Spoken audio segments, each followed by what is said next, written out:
Welcome to the Kill Count, where we tally up the victims in all our favorite horror movies. I'm James A. Janice, and today we're looking at Talk to Me, an Australian film released in 2023. Talk to Me feels like so-called elevated horror by way of Gen Z youth culture. Though it deals with topics like loss and grief, it balances those heavy themes with a slick style and fun scenes. The movie follows a bunch of kids who play around with a cursed hand that lets them contact spirits. But this ain't just a five-fingered Ouija board. By saying a couple of sentences, the handholder invites the spirits inside their body for a brief little 90-second hit of possession. Talk to Me is the feature film debut of directors Danny and Michael Filippo. The twin brothers are known for their stunt videos and comedy sketches on their YouTube channel Racka, which has racked up nearly 7 million subscribers since they started uploading in 2013. Every single video was like strengthening us as filmmakers, like learning different aspects of the industry and like trying to tackle a different practical effect or VFX or stunt. It was like, yeah, we're just learning and learning as we went along. I never watched Racka, and I didn't know the Filippos, but while researching this episode, I couldn't help but feel super proud of them. The brothers have been making home movies their entire lives, and settled into YouTube because it was fun and found them an audience. After years of online content creation, they were ready to make something more personal and vulnerable, even if they weren't entirely familiar with how the film industry worked. I'd already reached out to some studios, and I said, I've got a script, and they're like, this is not how you approach people. The Filippos insisted on making this movie their way and maintaining creative integrity. They turned down bigger studios and a higher budget to shoot in their hometown of Adelaide, South Australia, with a cast of mostly unknown Australian actors. They kept the set loose and allowed the actors to play during rehearsals, working improvised bits into the script. It was never boring. And I don't think we actually ever did anything remotely similar twice. The result is a movie no one could have guessed was made by first-time filmmakers. The visuals are captivating, the cast is uniformly excellent, and there are plenty of solid non-jump scares throughout. You can maybe see where things are going before they get there, but this is undeniably a fresh take on the familiar. I'm so glad their efforts paid off, since after it played at Sundance, Talk to Me was picked up by the most prestigious indie film company around. 24. How many kills will happen when a bunch of kids keep high-fiving evil? Let's find out and get to them. The movie begins at an Australian rager, where a concerned young man named Cole asks around for his brother Duckett. He finds him locked in a bedroom, and sadly, not for cool makeout reasons. Duckett's mumbling about their dead dad, and his issues are quickly becoming content, which Cole tries to prevent without much success. Man, being a teen now must suck. Duckett goes viral by stabbing his brother in the chest, and himself straight in the eyeball. Damn, why are those kids still hanging out back there? Did they not see the attempted knife murder a second ago? This entire opening scene is done in a single unbroken 2-minute long take. It was the last thing they shot during production, with a bunch of Racka fans as background actors. A wonder like this requires a lot of coordination, and they're lucky they pulled it off. They only had 10 prop doors to break through, and it took them all 10 takes to get the shot. It's been 2 years to the day since Mia's mom Ria died. Mia still has her contacts saved in her phone, but seems like she wants to delete her dad's. You getting a cold? Yeah, I think so. Dude can't even get close enough to her to be in focus. Their relationship is colder than that kitchen's lighting. The lighting's much warmer, and the home much more lived in, over at the house of Mia's best friend Jade. She's closer to them, especially Jade's little brother Riley, a bit of a dorky kid who gets bullied by a shitty best friend. He looks elvish. What's elvish? You know, like the fantasy elves. Shut up. Jade forgot to pick up her brother, so Mia has to do it, and the two scream-sing Sia's chandelier in the car. This Mia-Sia collab is in here, since the singer is a fellow Adelaidean, and she let the Filippos use the song in their movie for a reduced fee. Carpool karaoke is cut short by a wounded kangaroo in the road, which makes this the second Australian horror movie I've seen where this is an issue. Sissy's great, by the way. Riley says they should put the Roo out of its misery, but Mia can't bring herself to do it, and we'll just stash this scene away in a little box-marked foreshadowing. They get to Jade's house, where they greet her with makeshift soccer boppers. She's been on the phone with Daniel, her goody two-shoes boyfriend with whom Mia has a slight past. Hey, was my boyfriend before he was Oh my yours? god, you guys held hands once 3 years ago. That doesn't mean anything. Mia wants them to go out to a classmate's house where people are posting about their game and conjuring night. The social media angle is part of what drew the Filippo brothers to this story, filtered through their own experiences as veteran content creators. What would happen if there's like a horror scenario in today's setting with phones and social media? The original idea for Talk to Me came from their friend Daley Pearson, an executive producer on the hit Australian kids TV show Bluey. Danny Filippo took Pearson's idea and made it more serious instead of comedic, as he co-wrote the screenplay with their longtime collaborator Bill Hinsman. Nope, not the one from Night of the Living Dead. Before the girls leave, they see Jade's mom Sue. Sue loves Mia, but is a bit more short-tempered when it comes to her own flesh and blood. Riley, get your shit off the table. Jesus, I've never seen a kid get yelled at for doing homework before. Sue smells a party, but lets the girls go anyway. Riley blackmails his way into coming too. Alright, then I'll tell Mum. Yeah, well, she pretty much already knows. What about you not picking me up? The three head to this combination house and record store for some exercising with Haley, a prickly peer who's not a fan of Mia's. She irritates the fuck out of me. Jade's Christian boy toy Daniel is also here. He hugs Jade, and Mia welcomes him with arms a bit too wide open. They're friends, Haley.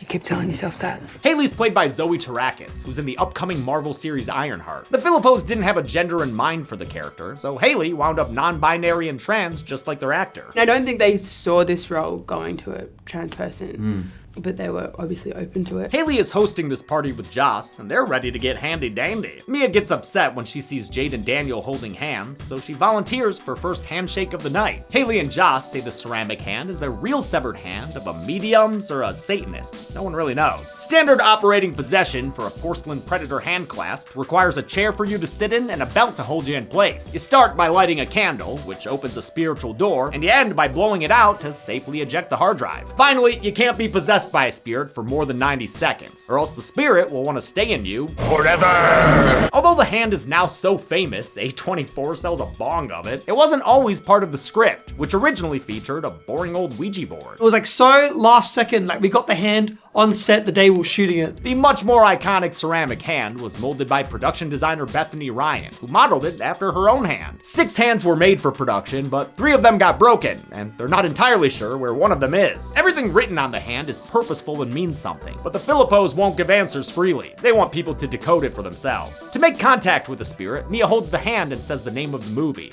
Talk to me. The jump scare unplugs Mia before she can say the second part, I let you in, but peer pressure makes her give it another shot with the spirit of a waterlogged drowned woman. I let you in. Even though the ghosts in Talk to Me are barely on screen, they still had to suffer a special hell due to COVID-19 production protocols. That poor guy, he was on set for 10 minutes. And like he had to quarantine for a week to be in that. He sat down, like, roll, all right, got it. And he's like, oh, okay. And then like he like traveled all the way there for like half a second on screen. Mia reopens her eyes, the blackest eyes, the devil's eyes, and shows off her new power of gendering neon signs. There he is. She's apparently seen spirits all over the place, including one that she says is really into Riley. He's super thrilled about that. Seriously, yeah, he loves it. As the 90-second limit approaches, they try to take the hand back, but Mia won't let it go. Looks like that overtime clock is gonna run. Well after the buzzer, they manage to make Mia unshake hands. Even though the drowned woman's soul was steeped a little too long inside of her, Mia says it felt amazing, and the crowd goes wild. Everyone loves it. Well, you know, almost everyone. This possession scene features a powerhouse performance from Sophie Wilde, who'd only been in 2 miniseries before this film. The directors encouraged her to improvise while possessed, and she ended up setting the tone for everyone in the cast. I do feel like we all kind of followed Soph's lead in that way. Like, I was shit scared when I read the script and I was like, oh man, this is gonna be so embarrassing. Riley can't sleep that night after hearing that a spirit has a crush on him. His real sibling rejects his slumber party proposal, so he crashes with his honorary big sis. Mia tries to comfort him with tales of her own nightmares. I'm looking in the mirror. My reflection is gone. Great, now he's gonna be afraid of vampires too. Mia also opens up about her mom, whom she says died from an accidental overdose of sleeping pills. She was found with blood under her nails from scratching at the door, but by the time her dad broke it open, it was too late. Well, with those sweet lullabies, Riley falls asleep to the British YouTube channel Sidemen as they play some kind of Who Wants to Be a Millionaire game. The guys on Sidemen are personal friends of the Philippos, who have appeared in videos on their channel. I wonder if KSI played the slimy ghost hand tucking Riley in. At school, Jade approaches Haley in the parking lot and asks if they can go to the Ahanda show again. Haley agrees, so later, Daniel arrives at Jade's for the spiritual air body and being. Sue senses something is up and tries to suss out a party in a valiant effort. What time's the party again? More party. The party?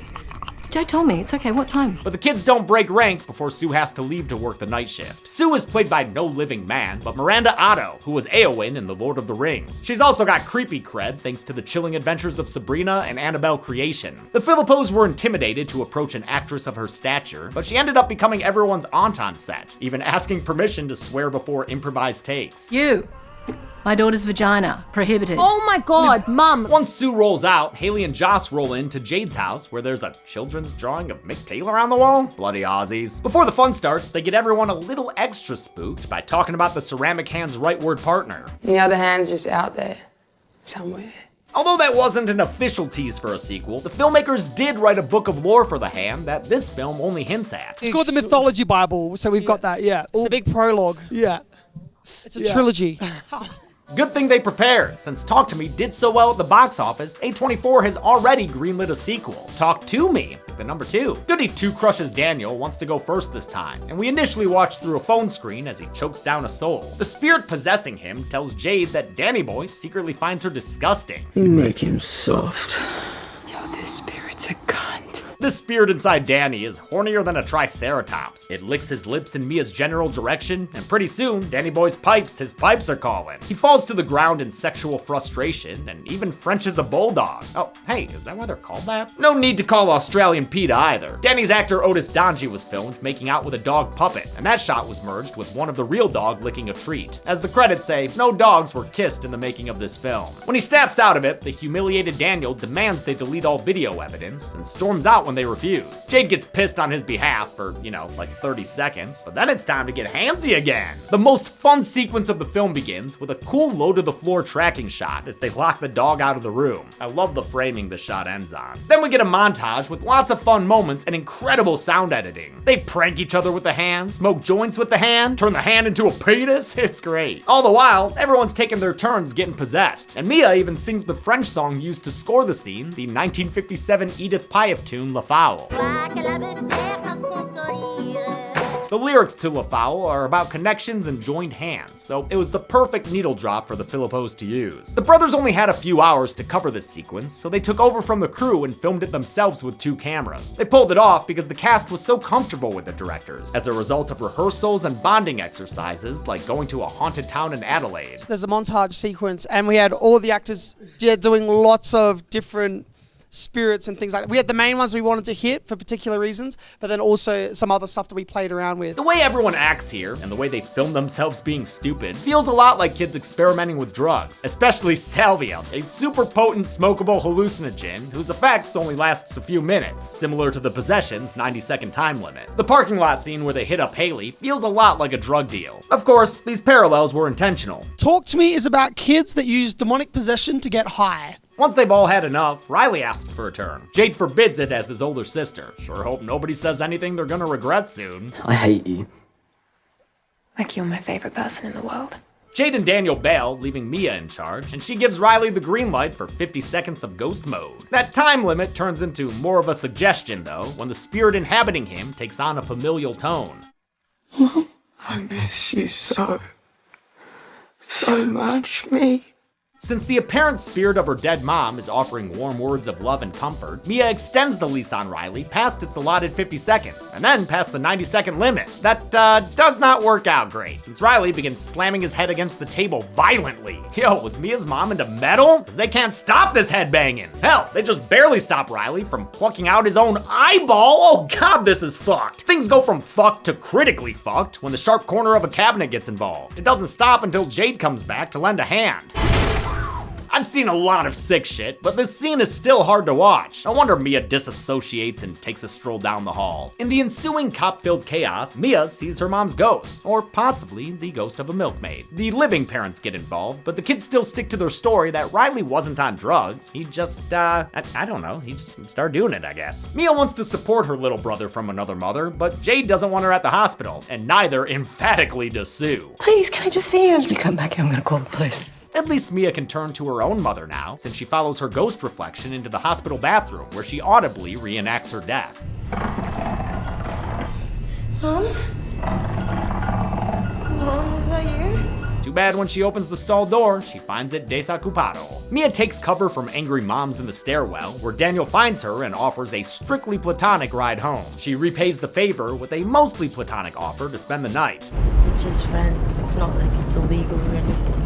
He knows it's a bad idea, but he does it anyway, and when they get to her house, she asks him to do hand stuff. Oh, come on, I mean the porcelain kind. She wants him to use the hand so her dead mom can use his body to talk to her again. But Daniel says he's never doing that shit again. Will she settle for a slightly flirty hand measuring contest? Despite those digital fireworks, the two sleep top to tail, but all that does is give Mia the chance to admire Dan's manly calves. It gets her so riled up, she has an awesome transition into Dream World, where the shot goes from seemingly overhead to profile as she steps out of the bed to finally start kissing on Daniel. Her dream romance is interrupted by a less fun kind of banging. It's a dream of her dad trying to break down the door to save her mom. Just like in real life, it's too late. And with this visual depiction, I'll put Mia's mom on the count. Mia wakes up and thinks everything's back to normal, but then she spots that soggy ghost lady again. Damn, did she die as a passenger of the Titanic? I don't know, but whoever she is, she's hungry for all of Daniel's little piggies. She don't mind sucking on toes. Good luck finding a ghost friend who sucks toes. Ah! Mia screams for Daniel to wake up, but when he does, he finds Mia deep throating his foot. Jesus, there's a lot of gross making out in this movie. He hoofs it out of there and she decides to talk to the hand by herself, which is never a good idea. You always want to have a sitter with you. Mia sees her Skyrim looking mom and she's got a quest for her. Mia? Riley needs help. Yeah, she'll get to it. Right after snuggle time. When nobody living will love you, sometimes you gotta find comfort in ghost arms. Riley needs some help since the spirit world is still going to town on his soul. His body ain't looking so hot either. Amazing work by makeup artist Helen Tuck here, applying makeup effects to prosthetics made by veteran Australian effects company MEG, or Makeup Effects Group. The characters and ghosts in Talk to Me go through a wide range of decay and damage throughout the film, and Tuck's work is masterful every step of the way. Just when Jade thinks Riley might be pulling through, he bites her bad hand and starts knocking on heaven's floor. Then he starts lapping up blood like a demon dog. He's worse than Jesus from Kronos. Like, way worse. Look at this. Ugh. Riley is played by 15-year-old Joe Bird, who had previously been in the 2017 Australian horror movie Rabbit as a 10-year-old. Bird kind of pulls double duty here. One part of his role is being a possessed soul puppet, which he does a great job at. He even did his own stunts banging his head against a rubber ledge. Prior to his possession, he also excels as an authentically awkward teenager. I know Riley's a bit of a loner, and I guess I'm a bit of a loner too, so yeah. No, in a good way, Mia reconvenes the Five-Finger Death Bunch to ask them if they've also been seeing things, like how she has with her ghost mom and the toe-sucking Titanic lady. What do you mean, sucking your feet? They haven't, probably since none of them went longer than 90 seconds, like Mia did when they couldn't get the hand off of her at first. Joss and Haley got the hand from Duckett, that troubled young man from the opening scene, so they all go to meet with Cole, Duckett's brother, who we saw stabbed in the chest, but he survived. Cole doesn't want anything to do with them, but Mia connects with him over their respective losses. I love the blocking in this shot of everyone on the bus. It's great. Cole tells them there may be hope for Riley yet when he reveals an additional rule from the handbook for the recently possessed. They get weaker the longer they're in. Yep, he says they've just gotta run out the clock. Then Riley can be Smiley again. This potential good news isn't enough to make Jade completely forgive Mia. I wish that you didn't force yourself into my family meal. Mia parries the painful words with an idea. Maybe they didn't blow out the candle for Riley, and if they go back and do that now, it'll properly sever the connection. For the record, they did not blow out the candle when things got nuts. I specifically checked the second time I watched the movie. They decide to give this plan a shot and take the hand from Haley and Joss, who gladly give it up before exiting the movie frame right. In Riley's hospital room, they set up one last arm wrestling match of the damned. Mia tries saying talk to him, but it doesn't work. I don't think you can rent out another person's body for possession. She thinks maybe Riley's spirit can be reached, so she plugs herself in, only to find a little ghost girl staring at her. She asks the girl if she knows where Riley is, and the girl says she can show her. I let you in.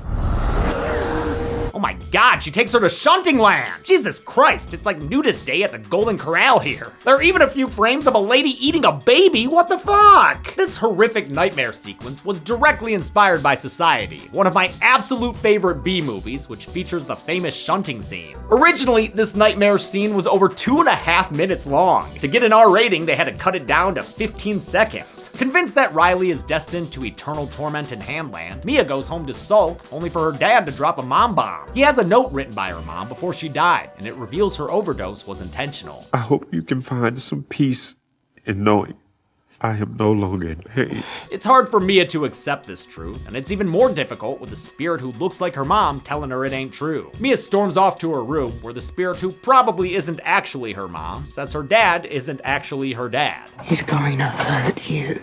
This increasingly wet spirit is half right at least, since the bad dad who bursts into Mia's room isn't real. We see her actual father downstairs at the same time. And we know he's the real one, because he sucks at breaking down doors to save loved ones. He eventually succeeds this time, but for his troubles, Mia inadvertently stabs him in the neck with scissors. Accidental attempted fratricide isn't enough to stop Mia from her mission to save Riley, and since he's the main course of an endless evil spirit buffet, there's only one way to do that.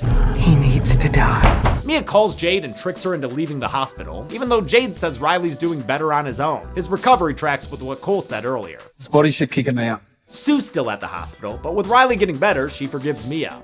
You're not Riley's friend, Mia. You're his family.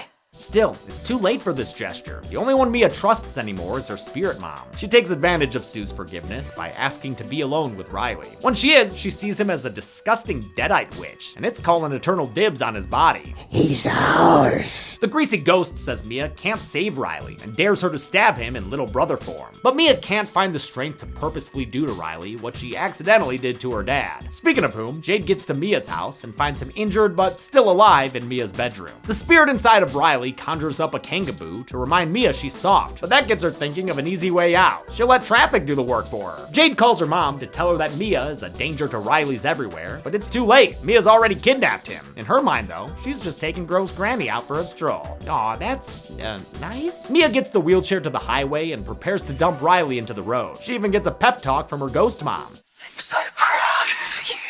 But Mom's damp makeover suggests she's just been the drowned woman this whole time. Her power was strong enough at first to appear as Mia's mom, but now she's losing that disguise since she's weak from being inside Mia so long. Jade gets back in time to see what's going on, and what happens after Mia lets go of the wheelchair is a bit ambiguous. All we know is that Mia's body hits the windshield of a passing car fucking hard. But don't worry, looks like she's A-okay, just oddly ignored by everyone around her.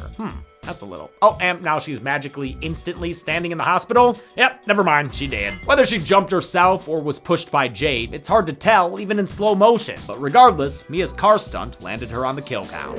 As a spirit, Mia walks around the hospital. She sees that Riley has fully recovered and is able to get discharged with his happy family. She sees her dad there too, and I can't tell if that means he's okay or if the elevator he gets into signifies his death, but it's all too ambiguous for me to add him to the count. One thing's for sure though, Mia's left all alone. And upon reflection, that nightmare she spoke of earlier was a prophecy. She's stuck in the spirit realm now, waiting for any kind of contact. This hand might do. What happens if you grab it? Oh, son of a bitch. It reveals that Mia's now on the other side of the spiritual possession game. I let you in.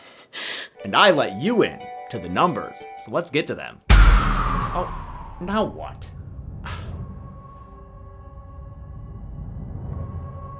What is that?